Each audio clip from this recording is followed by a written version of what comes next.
কানে এই আওয়াজটা ভেসে আসছে মানেই মহালয়ার দিন।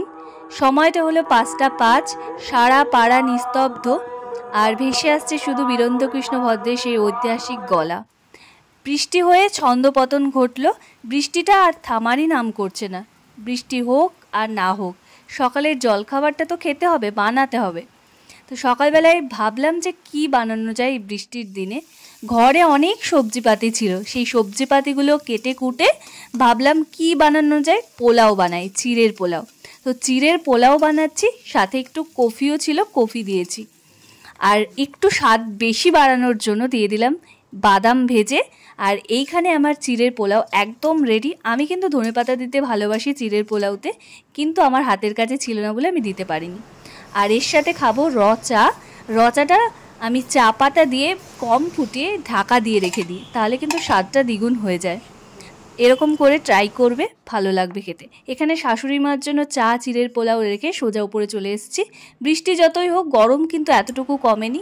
এখানে আমি আর বরমশাইয়ের জন্য নিয়ে চলে এসেছি মেয়ের খাবার রয়েছে। আজ যেহেতু মহালয়া, তাই বাড়ির সব জায়গায় বাতি দেখাতে হয়। আমি কর্পূরের বাতি দেখাচ্ছি সব জায়গায় ঘরের। আর এবার ঠাকুরকেও দেখিয়ে নিচ্ছি। ঠাকুর পুজো দিয়ে তাড়াতাড়ি গেলাম নিচে, কারণ ভাত বসাতে হবে। তো ভাতটা বসিয়ে দিয়েছি। এদিকে কি রান্না করব সেগুলো দেখো। পটলের দোরমা করব, বরবটি নারকেল করব, আর এগুলো ভাজবো, আঁকড়ি আর কুমড়ো। আর এখানে একটুখানি ভেজ ডাল করব বলে কফিটাও রেখেছি গরম জলে। আর এদিকে সব আমার শাশুড়ি মা কেটে রেখে গেছে, রেডি করে রেখে গেছে, আমি খালি রান্না করব। আর এখানে আমার পটলের দোরমা ম্যাজিক করে হয়ে গেছে। রান্নার সময় খুব একটা ভিডিও করি না, কারণ খুব ঝামেলা লেগে যায় সেই জন্য।